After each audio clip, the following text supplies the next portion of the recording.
I'm going to break down the filmmaking techniques that make Sinners so powerful. After all, it's a film about power.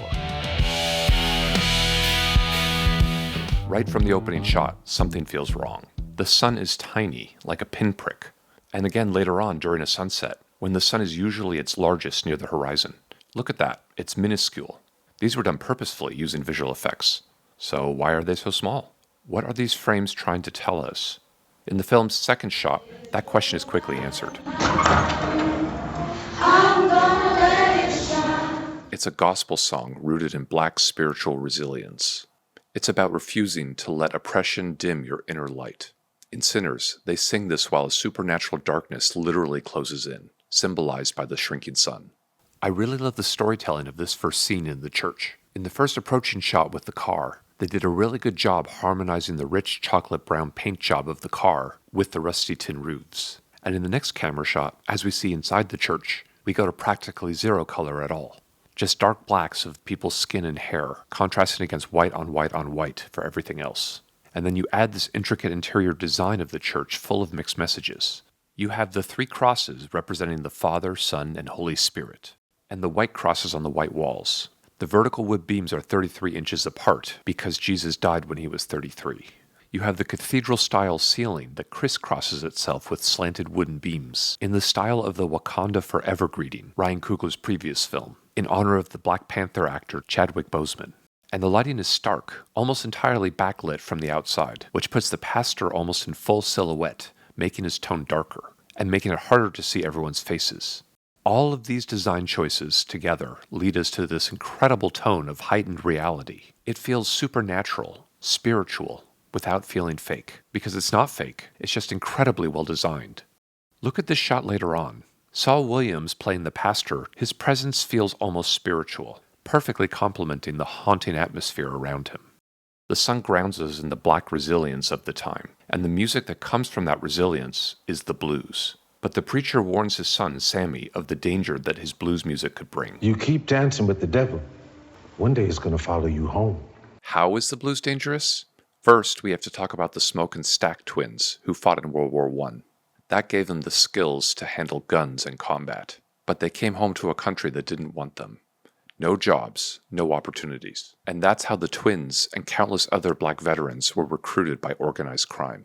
In their cases, Al Capone's Chicago. And once Capone was caught in 1931, they robbed a bank and came back to Mississippi to seize power for themselves and their people. And as they take their cousin Sammy to the juke joint they just bought, they joyride through cotton fields. The scene is theatrical, almost surreal, a dreamlike quality to it. On the surface, it looks like a simple frame, but there's really a lot going on here. You have this almost endless field of cotton, like an infinity pool, as far as the eye can see. And you see how the horizon curves downwards like a frown? That's because they filmed this shot with a wide-angle lens that creates what's called a fisheye distortion effect. I went ahead and simulated what it would look like with a non-distorted lens, and it looks like this. More normal versus more surreal. Plain, intriguing. So you see how the car doesn't really change size, but when we use a wider lens, you can see more of the landscape on the sides. It also makes the world look miniature because it's curving so much. The effect makes the scene feel enchanting. Our characters appear isolated and lonely in a bubble of their own. And then we have this perfect baby blue sky with white puffy clouds, like giant floating cotton swabs. So there's actually a lot of drama in this frame, and it was definitely designed to look this way. And here's another shot in the scene, like a surreal painting. All the lines in the field converge on the tree in the center, the sign of a new life growing for the field workers. The production design isn't just beautiful, it's evocative, with every detail telling part of the story. To me, this feels a lot like The Wizard of Oz, which came out just 7 years after Sinners takes place in the 1930s. Look at all the rolling hills and the curved horizon. It's more exaggerated than Sinners, but it has a similar surreal feeling. In Oz, the yellow brick road symbolizes a journey to self-discovery. Dorothy thinks she needs the wizard to get home, but in the end, she realizes the power was never the wizard's, but inside her all along. Sinners offers a similar type of journey. The protagonists driving through cotton fields, they're navigating through generational trauma. They're moving forward, but surrounded by their past. They meet friends in the fields and through the woods. Look at all these twisted branches, like a mental maze surrounding Smoke, visiting his family tree. seeing his wife for the first time in 7 years after the loss of their daughter. There's speckles of light and shadow everywhere. It's one of the most complex frames in the film. These scenes are theatrical on purpose because they mirror the psychological drama playing out inside the characters' minds. Blues music in Sinners is the soul of a people trying to survive, something only they could create because of their history. Somebody take me. So when Sammy and Perlin sing the blues, look at the power they have over the room. Their voices win over the people's hearts and minds. It gives them hope, and that hope is accentuated in this warm, glowy lighting. Each of these bulbs, to me, represents the new light growing inside of the people there. Music has always been a source of power like this. So who would want to steal that kind of power? Those who can't create it themselves. Or as Delta Slim puts it, while recounting his trauma driving through the cotton fields. See, white folks say they like the blues just fine. They just don't like the people who make it. The vampires want Sammy's blues because they can only leech off others. They're a brilliant storytelling device. To them, music is power, to bring people together and to distract them. For example, For the summer time has come. At first, the vampires sing Go Lassie Go, a love song they use to lower people's guard enough to get an in with Mary. When Remick, the lead vampire, reveals himself to Mary, you see these tiny piercing lights in his eyes, like that pinprick from the sun earlier. And then they can use Mary's good looks to assimilate Stack. She lulls him into a trance so he doesn't see the danger until it's too late.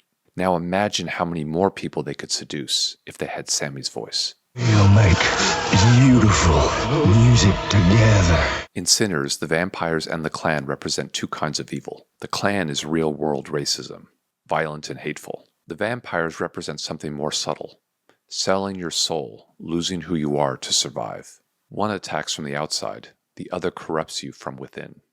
Stack and Smoke also represent that inner conflict. And of course, it's no mistake that Smoke wears the blue hat and Stack wears the red hat, the color of the vampires, because eventually he becomes one. In fact, one of Stack's opening lines, You twins? Nah, we cousins. it comes off as a joke, but it's also a foreshadow, because Stack ceases to become an identical twin when he turns. Later, the vampires sing Black Storm. It's their now blatant attack on the juke joint. They line up in formation. So these dark forces trying to steal power from black musicians, this reminds me of another moment in American culture. In fact, it was one of the most iconic songs of the 20th century.